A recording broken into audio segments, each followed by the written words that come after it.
Hey, this is Sebastian from Metal Gods Meltdown, and this evening I'm joined by. Sala Bruscato from A Pale Horse Named Death. Congratulations on the new album, Infernum in Terra. It's highly addictive and full of doom-infused metal. How pleased are you with this work of art? I'm really stoked about it. Uh, Probably one of the better of the records I've done in years, and I'm so far so good as far as responses from journalists and radio DJs seem to be digging it. And I'm also really pleased with the end results with the production as well. And so far so good. I just, Yeah, yeah, I'm just going with the flow. it's brilliant. I remember the debut really well, and it was like one of my favourites that year. How much of a progression would you say that is from the debut? Obviously, you've had an album in the middle, but how much of a progression would you say it is from the debut? Well, the debut was 10 years ago. And I know it's crazy. well, actually, it was over 10 years ago. It was released 10 years ago, but I had done it 11 years ago. Um, I think. I think this record actually retains a lot of the core dirty rawness of the first album.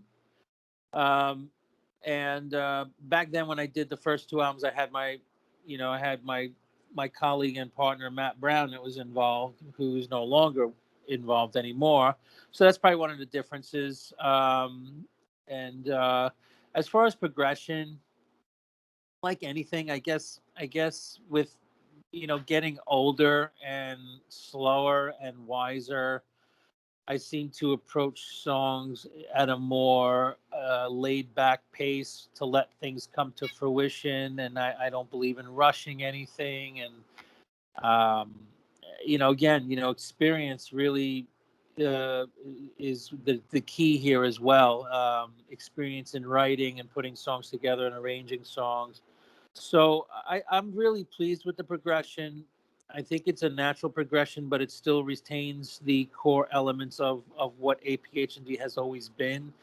At the end of the day, I've written every song and I just about play every instrument on every record. So it always is going to have this consistent sound, regardless of lineup changes and things like that, which I feel is very advantageous for my situation to not let the fans or myself down with having any dramatic changes or drastic changes to the way things are done or the sound of everything. So it's a good progression, I would say. Brilliant. Why the title Infernum in Terra? Well, translated to English from Latin, it means hell on earth. And again, we were approaching, when I started writing the record during the start of the pandemic, I was we were approaching the 10-year anniversary of the first album, which was titled "And Hell Will Follow Me." So I kind of was feeling like I wanted to continue that idea and have the word hell involved in some form or another. At the same time, once, especially here in New York, I mean, I'm not in the city as well. I'm also in the country, but New York State did get hit hard with the pandemic.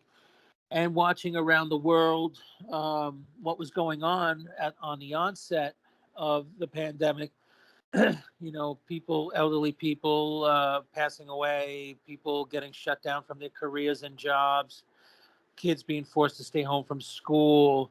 It almost seemed like everyone globally was going through some form or another of hell on earth.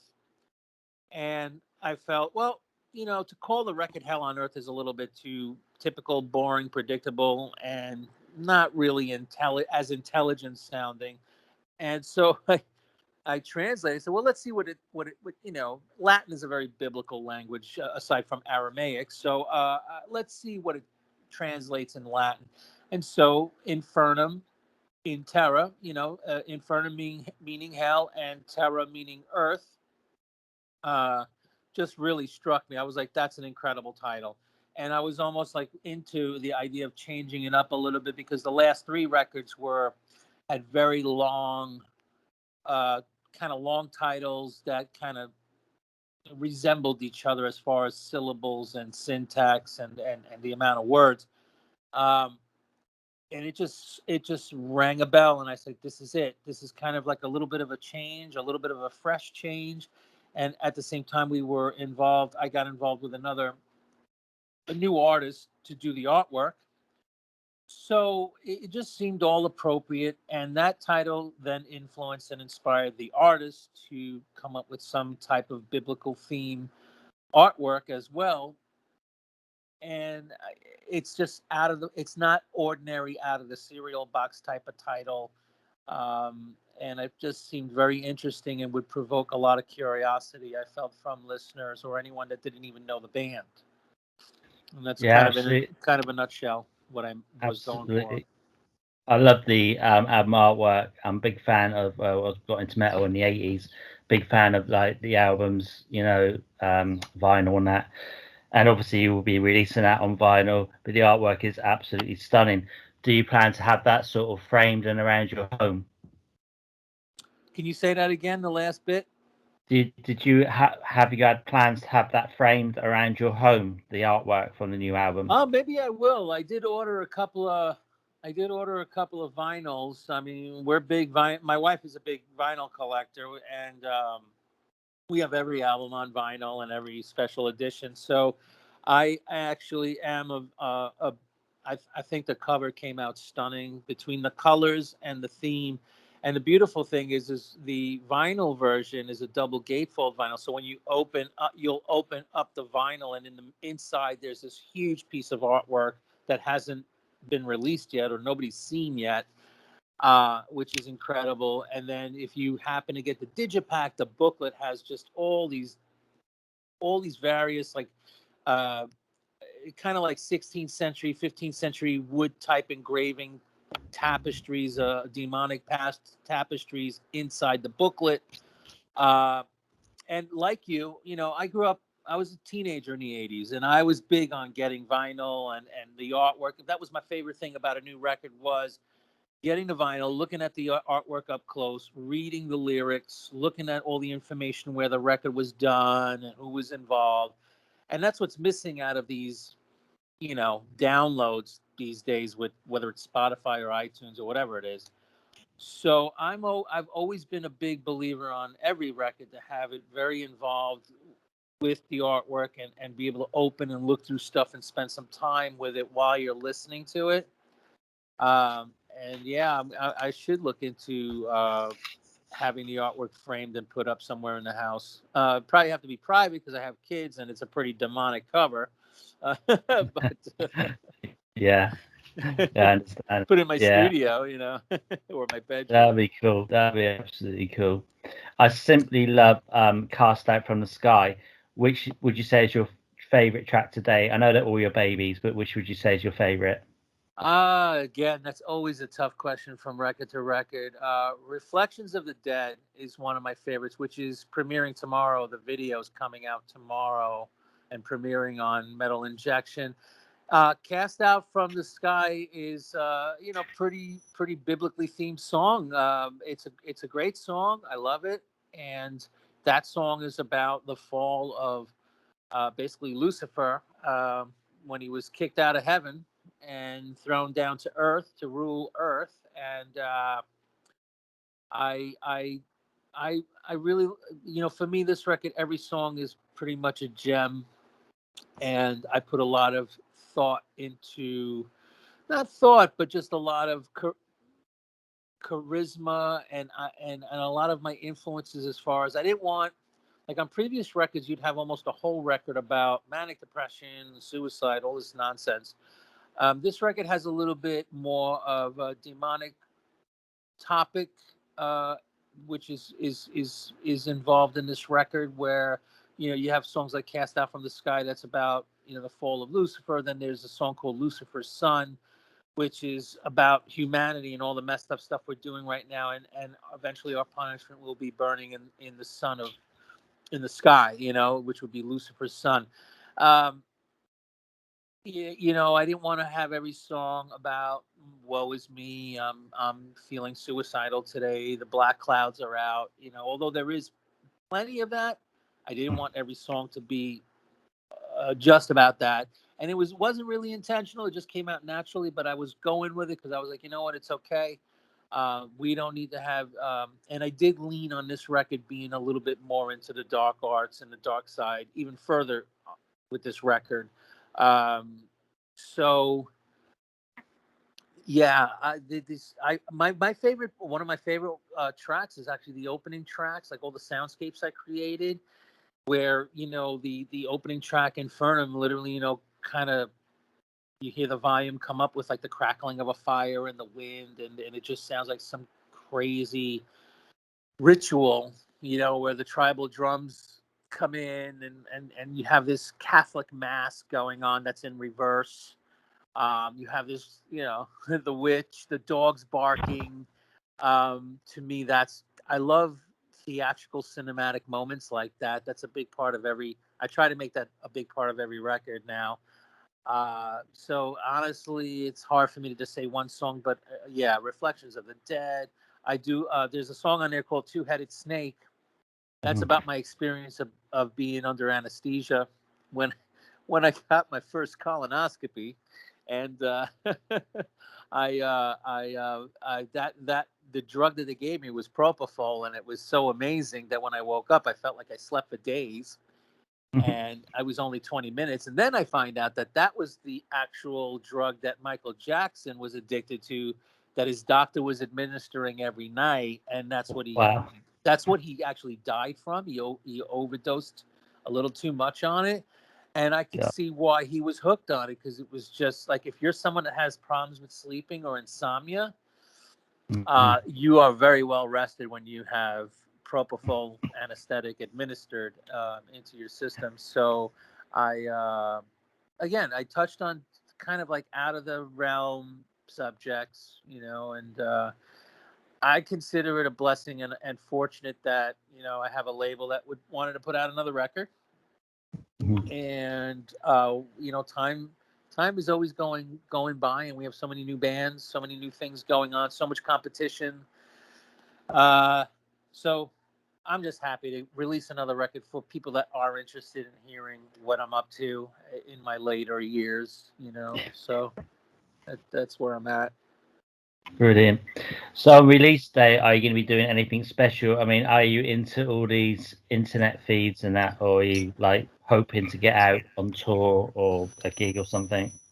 Uh, there's no touring, anything lined up at the moment. I thought for a hot second I was considering that maybe there was going to be a couple of weeks in Europe in February, but due to the situation of this ongoing variant and very, very complicated situation, even to get over to Europe, uh, Hmm. I don't have anything planned. I'm all for. I may do some stuff online and on the phone. Hmm. But I'll be honest with you, things are changed.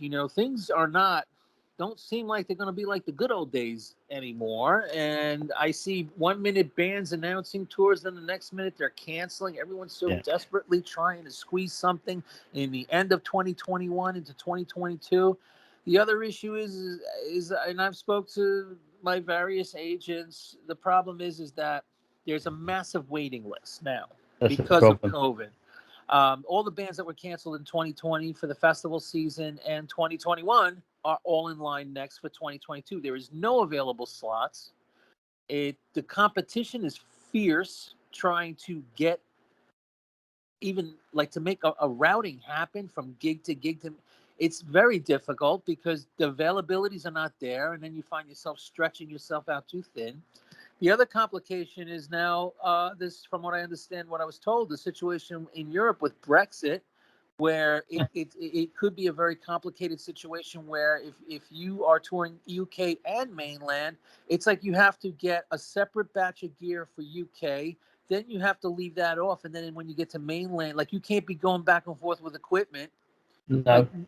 normally I'm used to, like, I'll land in the UK and get all my hire, all my stuff, transport, all the equipment in UK, and then we tour some shows in UK, and then we bounce over to the mainland, tour Europe, and then make our way back to the UK to either return the gear or fly out. And now this is all complicated, which means more Yeah. expenses, which means the price and cost of touring has skyrocketed even more. And you know what it is? I can see a bunch of like 20-year-olds that have no expenses and nothing to lose trying to pull it off. But at the level that I'm at, and at the level that I have, like the musicians that like work with me, they all want to make money. They all want to get paid, right? Yeah. And I'd like to get paid something too for my time. I mean, at the end of the day, I have a family, I have a home, I have things that I'm like a regular person too, where I need to pay bills. Yeah. So, Totally. and I work. You know, I've been working for the last couple of years. You know, actually, because you know, it's just you have to do what you got to do, and the kids are come first, and so that's really expensive. Then when you look at the United States, you know, our like fuel prices have, you know, also shot up considerably, which affects any kind of profit margin for touring in the States. And at the same time, we've got this situation where we've got people here in the United States that are just like, fuck this, I'm going to go play a show. Then, like, you know, you got people coming out of that show coming out with COVID, you know, Hmm. and like, the bassist that I'm working with, he's in a few other bands. Like a month ago, he did a local little show in Long Island, New York, in a small venue. And he told me, he said, Sal, the venue, it was small, it was hot, it was sweaty, it was humid. There was really not that great of ventilation. Now, he was vaccinated. His wife was vaccinated, but four of the guys in the band were not vaccinated. They played on a Saturday. By Tuesday, the four guys that were not vaccinated were COVID positive and sick. Now, God. I'm vaccinated, my wife's vaccinated, but I'm not really interested in becoming asymptomatic or passing it on to my kids. You know, my kids are too young to have any kind of vaccination. I have a disabled daughter that cannot receive this vaccination because she has a compromised immune system with corneal transplants that would reject. So I got to be smart.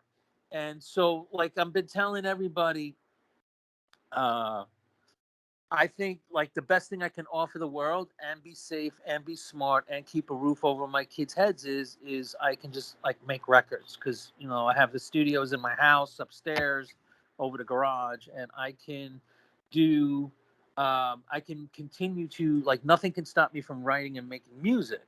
And that's like probably the best thing I can do for everybody right now. And I'm actually thinking in my head, well, maybe in the deep winter, maybe we'll consider in February or around that time when everyone's got stuck in the house, consider working on another record. So I don't have maybe I might do something in the States in 2022 summer, Uh-huh. but it's all touch and go right now. It really is because we're hearing different news, different information every day about this pandemic. So I Yeah. can't give a real answer to anybody about, hey, you got a tour. No, be blowing smoke out of my butt. Easily. Yeah.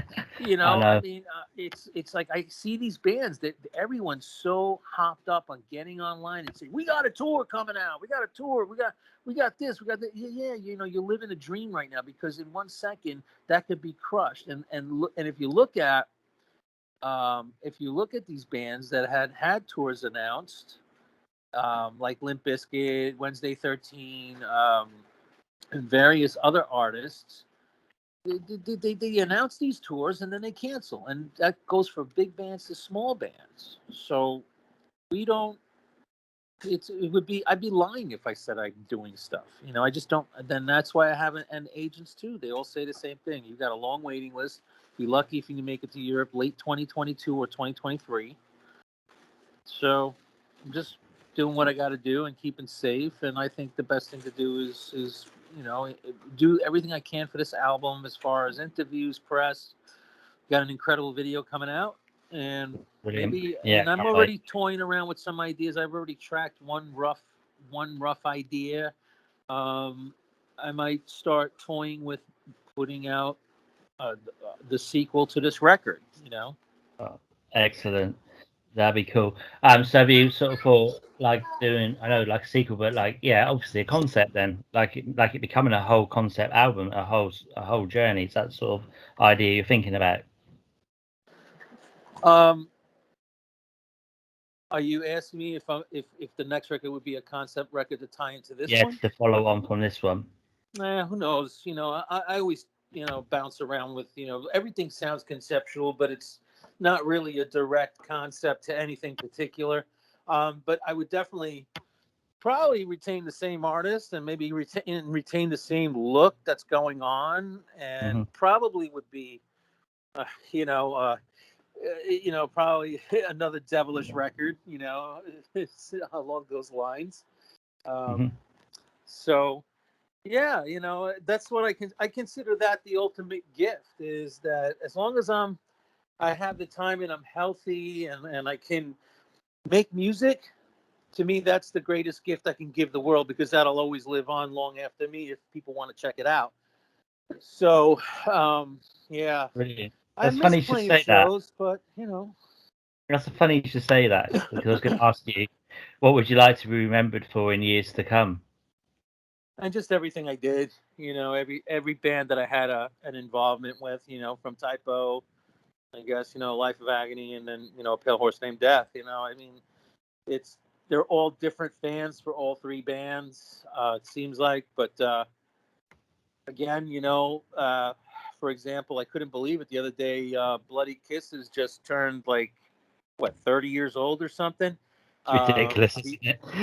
yeah, and I forget like that these records are becoming that old, and it just blows my mind how like the younger generations or younger musicians look to those records, kind of like how we looked at Led Zeppelin, Led Zeppelin 1 or 2, and uh, it just makes me feel pretty proud that I was even fortunate to be involved in such great stuff and great work. But it also makes me feel really old, and it reminds me that time is going by, and Yeah. that's why I just consider it like, hey, if I can pull off another record, great, I will. It takes a lot of work. It takes a bit of you know, always discipline and time, which is very thin because I'm involved in so many different things, as well as playing my part as a father and husband and family man. So, um, but I already am. I got things floating in my head. I'm not done yet. I like I said, the beautiful part is I have a studio in my house. I mean, I just always require like the only thing I don't do is guitar solos. Like the ripping solos is not what I do, but everything else I do. So I can literally, I'm just about a one man band when it comes to making the records, and I'm glad it's like that because that doesn't because the pandemic. If you had to get together with a bunch of guys and record, it wouldn't be happening when we were shut down. And I did this record during the shutdown, Hmm. and it just gave me the I was able to do what I had to do, and I'll Brilliant. try to keep doing it. Great. Well, I want to go back to your time in Type of Negative. It is absolutely crazy how long ago these albums were released, but it must hold so many fond memories for you. Can you tell me a favorite moment just to clutch out of the sky? Favorite moment from back then? Yeah. It was probably the actual execution and recording of the albums. I learned a lot by working with those guys.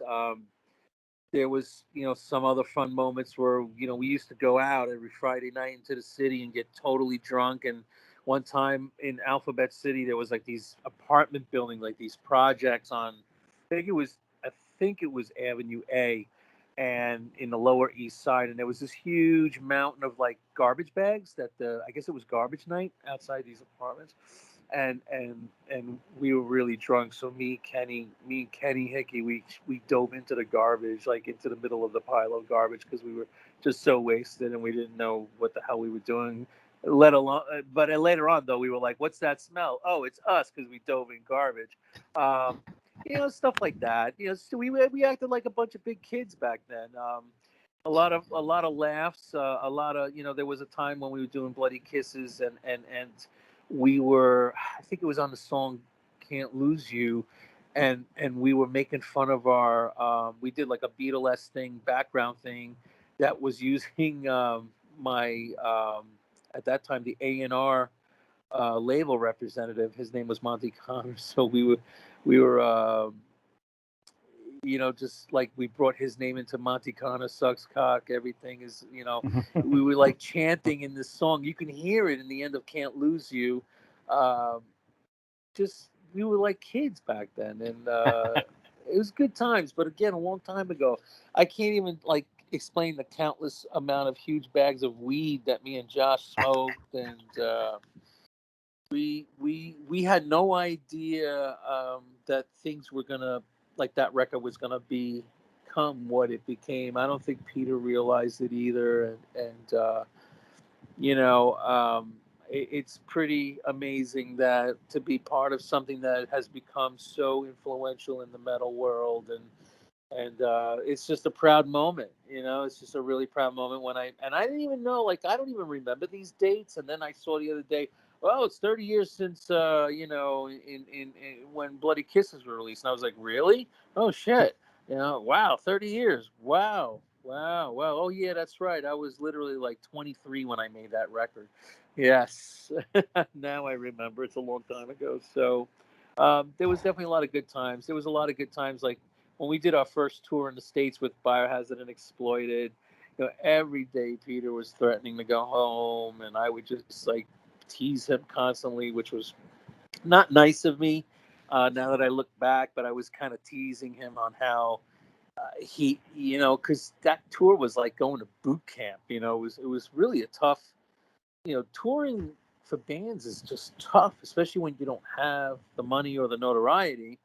And we were in this van, and we were roughing it really bad, and yeah, we were just constantly kind of making fun of Peter because he was just like literally crying every day how he wanted to go home, and this big guy, 6'6", just didn't have the dexterity or stamina to withstand being away from home. And eventually he learned to cope with all that, obviously, but it was rough in the beginning, and definitely kind of funny back then. We thought it was funny then, and then later on we didn't realize how much it really bothered him. So. Can imagine. Yeah, man. Okay. Can you tell me then, go back to the album, why we should check out Infernum in Terra? Well, if you're into like this menage of doom and metal with catchy vocals and melodies, sweet melodies on top, if you're into that whole vein, definitely check it out for that reason, because they are real songs. I think everyone should check out their favorite artists every time they release an album, because in this day and age, you just never know when it's the last record that's going to come out. Um, Due to people pass away, people disappear.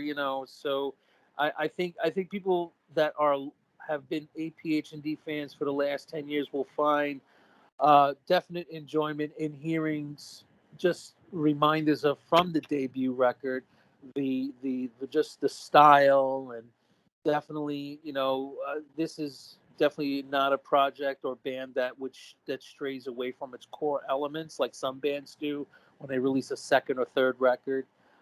They should definitely check it out if they're into some devilish doom. If you're into the dark side, and you just want to know where my head's at these days, every APHND fan should definitely check it out. And I hope to gain some new fans as well from it.